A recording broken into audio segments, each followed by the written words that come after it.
What can I even say, guys? I wake up middle of the night, look at my phone on Reddit, and I see some bullshit about CoryxKenshin. It honestly would have been one thing if all of these were very serious accusations, but essentially what his ex from 8 years ago, I want to add, is saying is that he was a toxic boyfriend, and that is fucking all. Anyways, I want to go through the entire situation. I know it's very confusing right now, but I'm gonna basically explain how this all started, what were the accusations, what mishaps happened because of the accusations, how they were for the most part disproven, and my thoughts on them after the case. A little bit of backstory: the woman on TikTok claiming to be Cory's ex is named pandaninja, or at least she goes by that name online, and she posted a 3-video series claiming he breadcrumbed her, emotionally just abused her, and was all around just a bad boyfriend. Now, she also claims this wasn't supposed to ruin his image,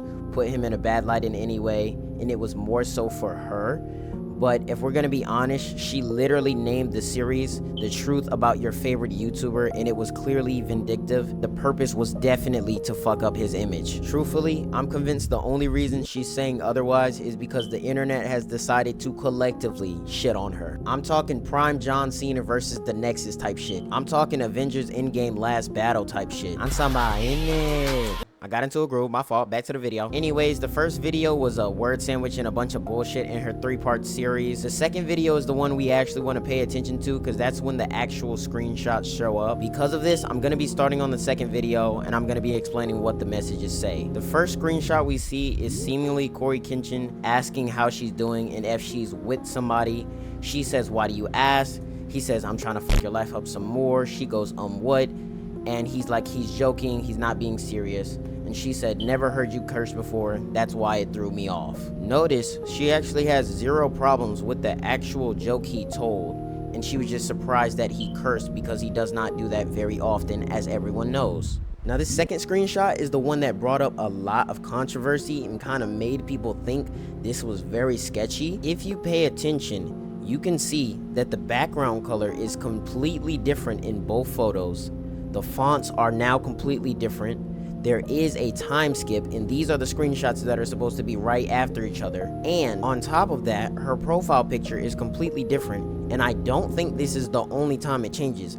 If I'm not mistaken, it changes one more time. I'd also like to mention that there's a gap of about 20 minutes in between the first screenshot and the second screenshot, so I think there's something in between that's missing, that's not being shown here. But regardless of that, the messages start back up again, and Cory basically lays it out very simply. They clearly haven't spoken in a while, and Cory's basically saying he wants something casual and doesn't want to jump immediately back into a relationship, which makes perfect sense to me, because it would be absolutely strange to not know someone for a year and then kind of just enter their life and immediately want to go that deep into commitment. And I'm saying this with the knowledge that one of pandaninja's old friends, Momo, literally came online, made a full video testifying that Cory was a nice guy. It didn't seem like they were in too deep, and they just were going in different directions while he was focused on YouTube. And this isn't just Momo pulling this out of her ass. This was from a conversation, and multiple conversations actually, she had with pandaninja herself. Moving on, the third screenshot is pandaninja saying, "But I guess I was just a good f for you." Cory says, "When you said relationship, I thought you meant I was just going to ask you out."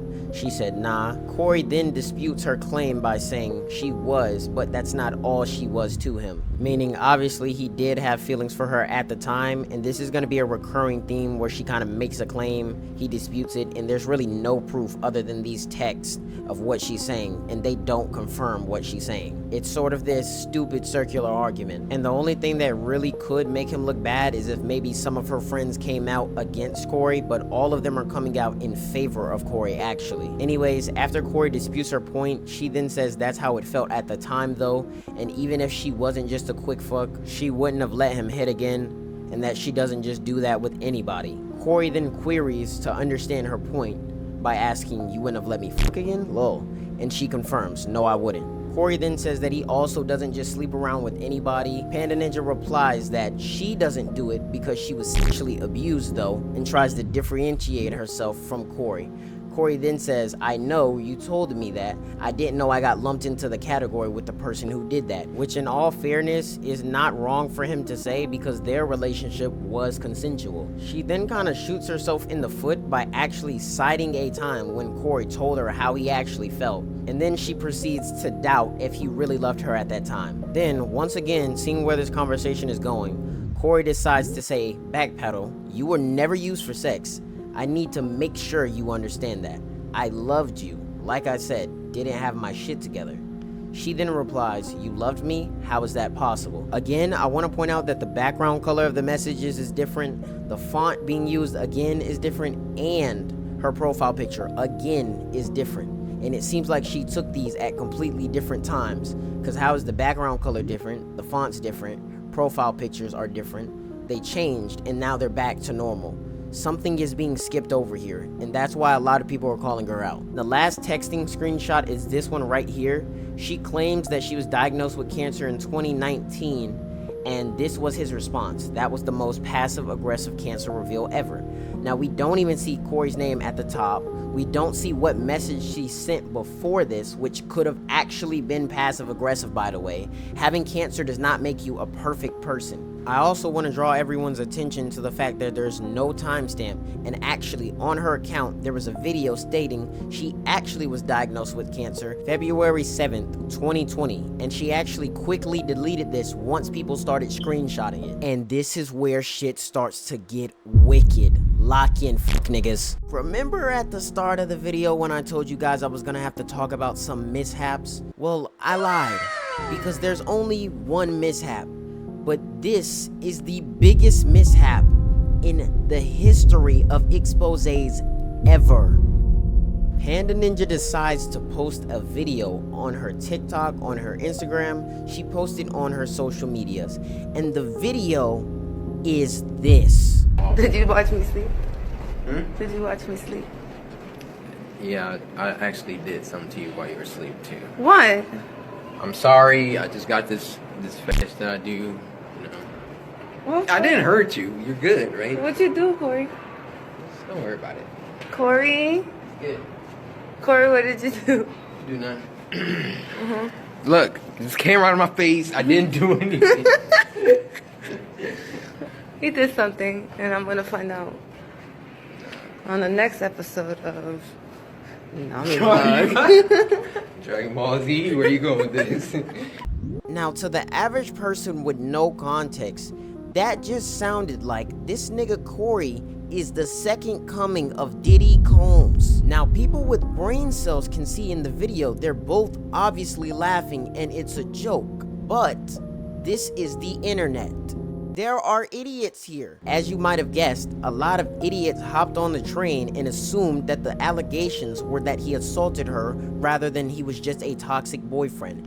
And she let this sit for hours. Finally, it was getting ridiculous to the point where she hopped on a live stream with another TikToker and decided to let everyone know openly Cory did not, in fact, assault her at all. We were like, that's something we both laughed at. Like, that's something that didn't make me feel uncomfortable about him. Like, he didn't make me feel uncomfortable in that video. I wasn't trying to go in that direction at all.